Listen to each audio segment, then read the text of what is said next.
Hey everyone, I'm Thomas. And I'm Gennady. Welcome to our second Wicked Inside. We know a lot of you have been eagerly waiting to hear more from us since we shipped our last major content update. Right after early access launch, we spent weeks listening intently to your feedback while putting out numerous hotfixes and patches. Then, after we felt that No Rest for the Wicked was in a good spot, we launched our first big content update, the Crucible. Yes! With the Crucible, we introduced fresh enemies, brand new systems, and a fun mode to keep everyone entertained while we began work on our next major content update. But it's been a while since then, and today we'd like to explain why. Our publisher for No Rest for the Wicked was Private Division, a subsidiary of Take-Two Interactive. Take-Two decided to sell off Private Division, which was unexpected news for us. After some deliberation, we saw an opportunity. After months of negotiations, we reached an agreement to buy the publishing rights for No Rest for the Wicked back, so that Moon Studios could become fully independent. This legal process took time, and we couldn't say much while it was all happening. But today, we're excited to announce that it's all done, and that Moon Studios is now fully independent. We believe this will give you even more confidence in our vision, because we're free to build No Rest for the Wicked exactly how we want, without needing to ever go silent again. We've used this extra time to create something truly special. Let's take a look at the breach.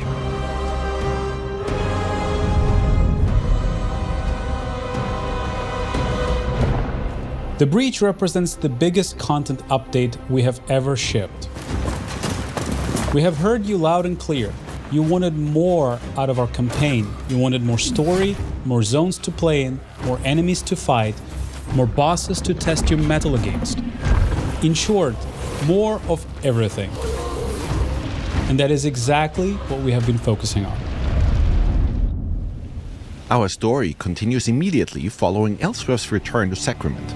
He summons his daughter Odessa from her prison cell, and their exchange reveals more about their relationship.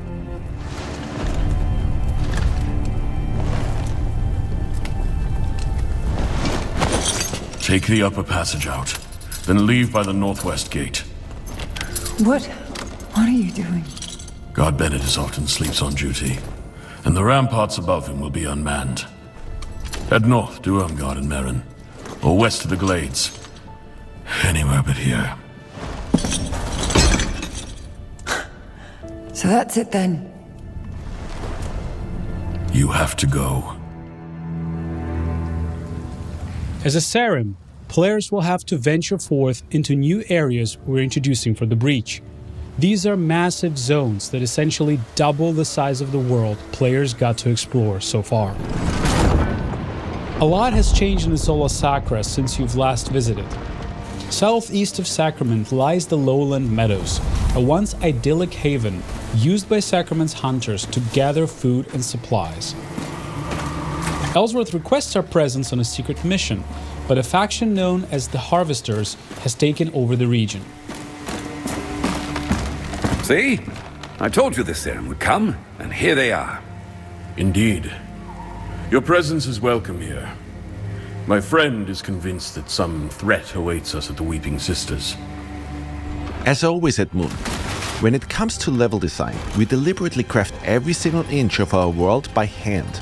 We do not rely on any procedural generation, and we believe that ultimately that will allow us to create an insanely expansive, interactive open world where every inch actually matters.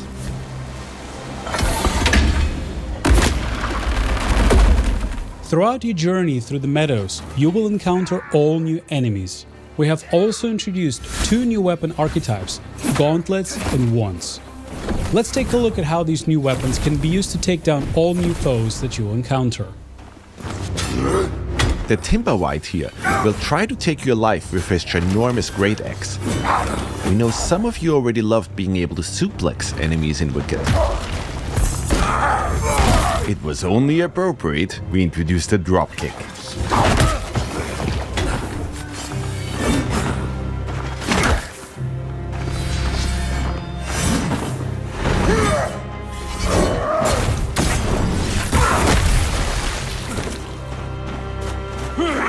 Wormwood wretches and limb-seed archers will keep you on your toes with brutal ranged attacks. Our Tremor Wave will make quick work of them. Rust Reavers present an even greater challenge. Equipped with 2 huge saws, your best bet is to keep your distance and counter when you find an opening.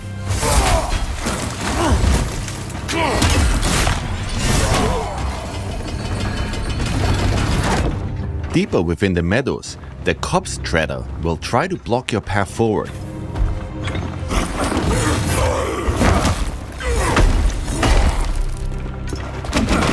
Study his movement patterns and keep a cool head. You might just prevail.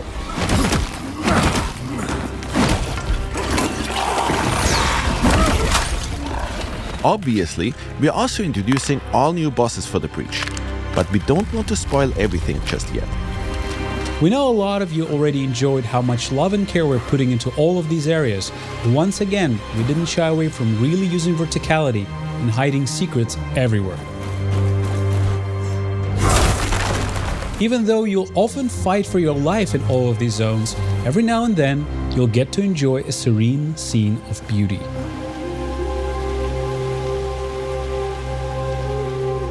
Things have changed in Sacrament too. Caretaker Alden has arrived in town to plead for help, dealing with the Blight, a plague infestation destroying his home of Merrin Village. Excuse me, is it true that Governor Ellsworth has already gone north with that madrigal? The guard said as much, but I wasn't sure. Many doors in Sacrament stay shut to us, Dasha. And if you exit Sacrament through its northwestern gate, you will find yourself in the once majestic Merrin Woods.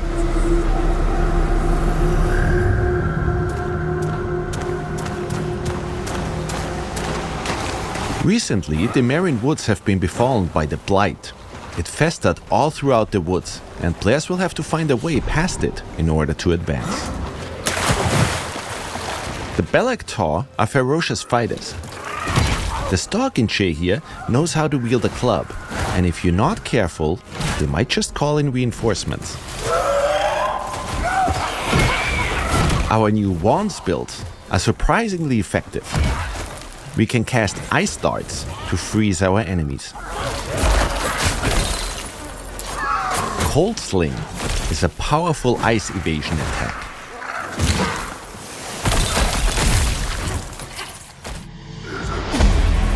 For the Heavy Feather, we'll use some more powerful spells our wands provide. We have since learned how to perform the Riven Twins Plague Explosion.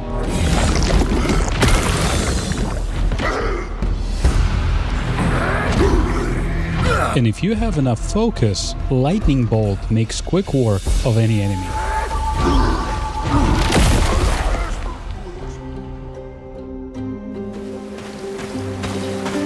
Halfway through Merrin Woods, you'll encounter Merrin Village, a peaceful woodland community of Isola Sacra. First traveler I've seen in ages.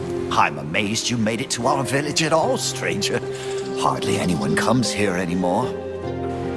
10,000 blessings, Serim, for returning us to ourselves. The villagers in Merrin provide new services and sell different items than the ones in Sacrament. My clod of a cousin's still hammering away in Sacrament.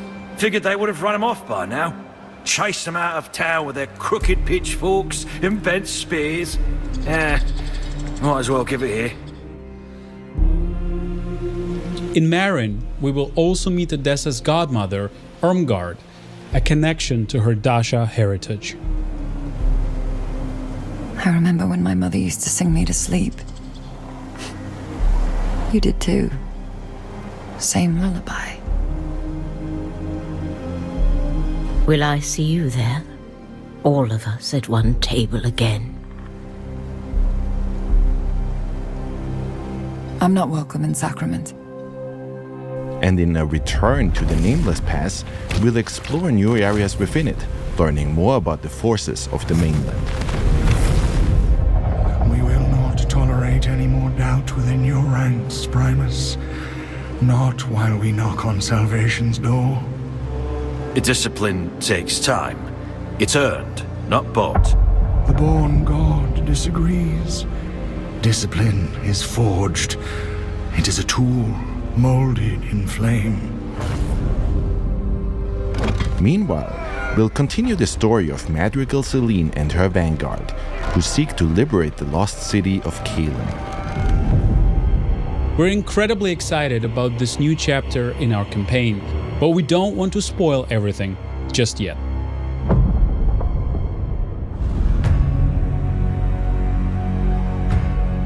Our intention for No Rest for the Wicked was always to provide players with an insane amount of content, even after they finish the campaign. After the events that unfold throughout the Breach, our Spilled Blood questline continues as any area within Isola Sacra can now be overtaken by the Pestilence. Once an area is infected, you'll suddenly have to fight enemies that you never encountered before in these areas.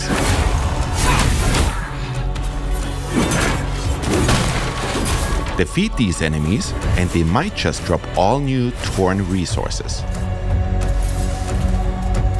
Torn resources can be burned at any fire in order to further increase the challenge within an infected area. You will need to heavily upgrade your gear and perfect your build in order to succeed.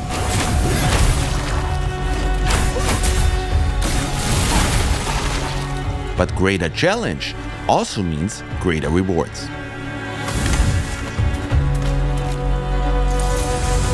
Notice that with every enemy you slay, the pestilence spread meter at the bottom of the screen reduces.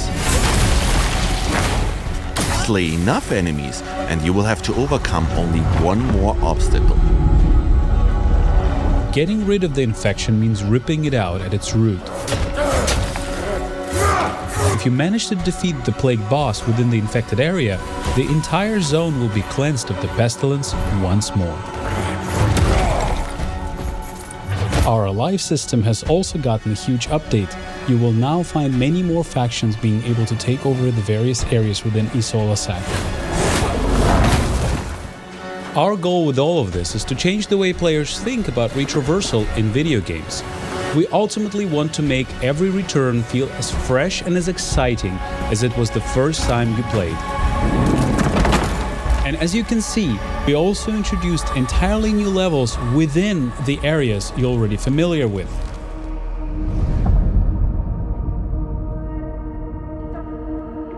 In order to aid players in achieving the perfect build, we introduced quite a few changes that will make progression a whole lot more streamlined and fun.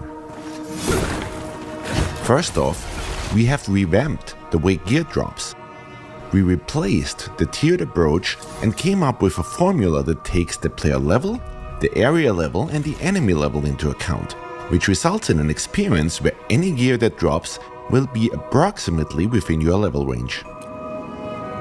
Now, gear that used to only drop in earlier zones might just drop again, but at a higher level. We tried this out, and we ultimately see a much higher variety of gear throughout our playthroughs. We think it's a much more enjoyable looting experience.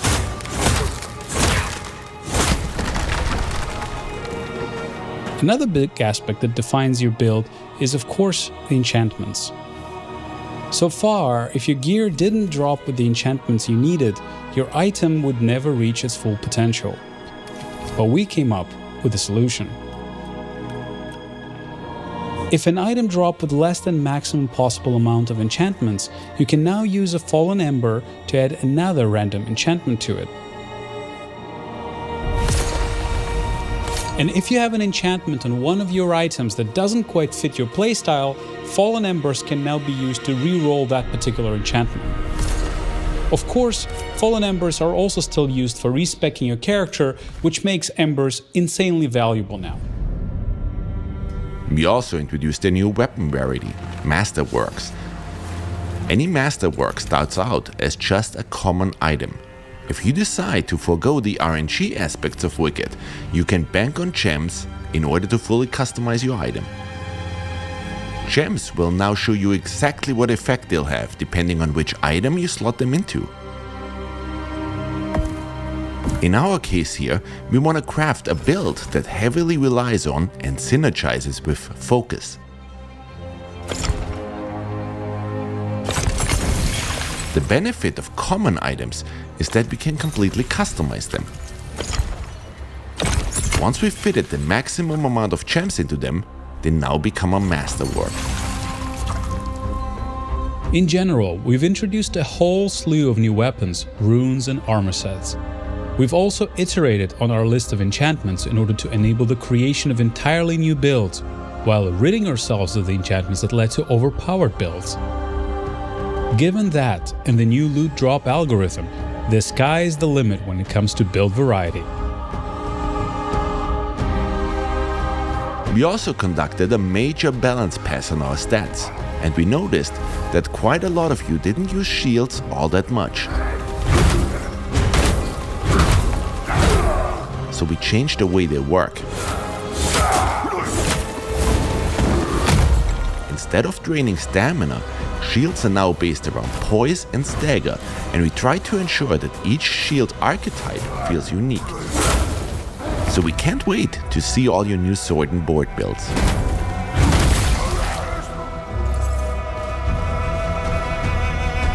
Last but not least, if you've become a master at playing No Rest for the Wicked, you should try our new hardcore characters. Permadeath is enabled for these, so once these characters die, they get downgraded to non-hardcore characters that can only be played on regular realms. I wonder who will be the first player to slay the Aconite with a hardcore character.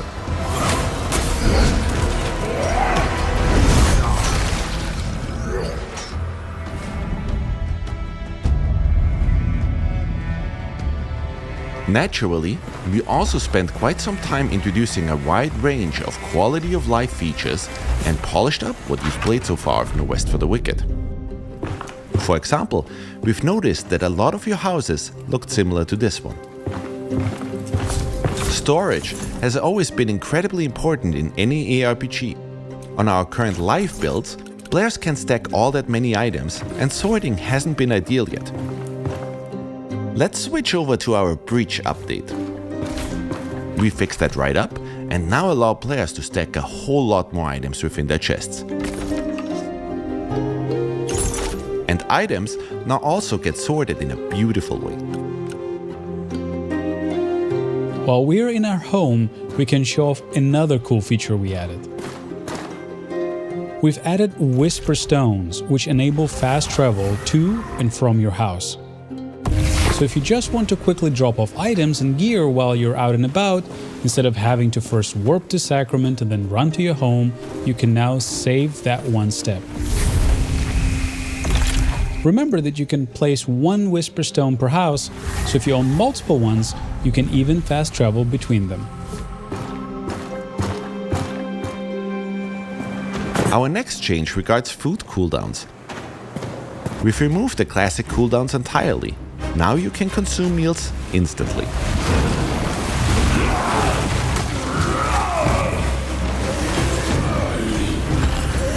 However, your stomach is no longer a bottomless pit. You have a limited number of meals you can eat during combat.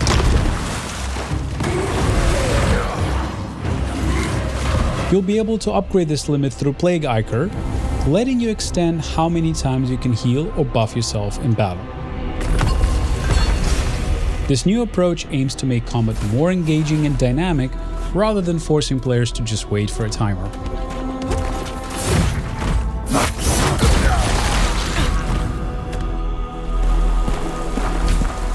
Time ticks ever forward. We know timers and project wait times have been a major discussion point in our community. We're adding a new feature so you can contribute food and ingredients to make Adanas' workers, speeding up whichever building project they're currently tackling. We are always listening to your feedback, and we will keep iterating on the system. If you have thoughts, please keep sharing them. And of course, we've been hard at work meticulously optimizing performance.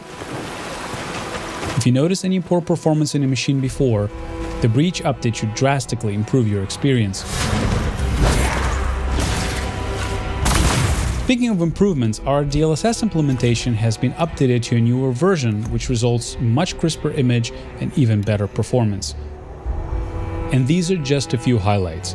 In total, we are counting more than 11,000 changes since we shipped the Crucible update. Before we dive deeper, we'd like to clarify how you'll access the breach. You will need to replay No Rest for the Wicked to fully experience this update. Old saves remain in a legacy build, but this approach ensures the breach is integrated as seamlessly as possible into the game. We realize this might be a surprise for some. Ultimately, the scope of the breach and the underlying changes led us here. But don't worry, you'll discover plenty of fresh content, quests and loot to make restarting your journey worthwhile.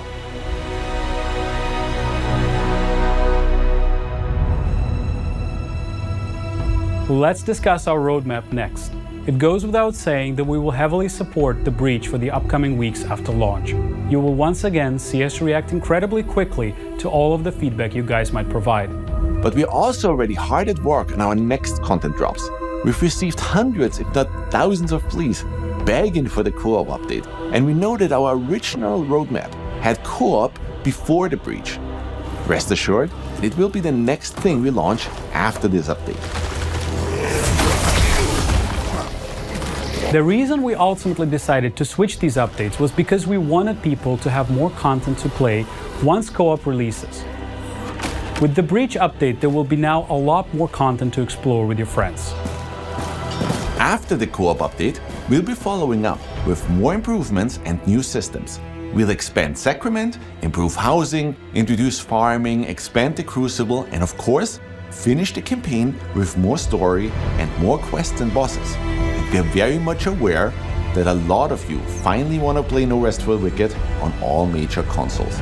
We have a ton of things planned to further improve on the foundation that we've laid so far, and we're excited to keep discussing all of these new releases and changes with you as we go along. Also, today marks the 10th anniversary of Ori. We released Ori and the Blind Forest on March 11th, 2015. It's been a wild ride for all of us here at Moon, so today, we'd like to use this opportunity to just say thank you. Thank you to all of our fans who have supported us the whole way through. We would not be where we are today without you. We're now hard at work on the final bug fixing and polishing stages of this massive update. We want to make sure we get it just right. But before we wrap up, there is one more thing, and this one is near and dear to our hearts. Hello everyone, I'm Gareth Coker. My story with Moon Studios began more than 15 years ago when I received a message on an internet forum from them asking me if I'd be interested in composing the music for a small indie project. 4 years later, that small project blossomed into Ori and the Blind Forest. Now, we were all very young and just getting started, so for our second release, Ori and the Will of the Wisps, we set out to perfect everything about the original, and I couldn't be more proud of what we were able to create together. But our journey is not yet over.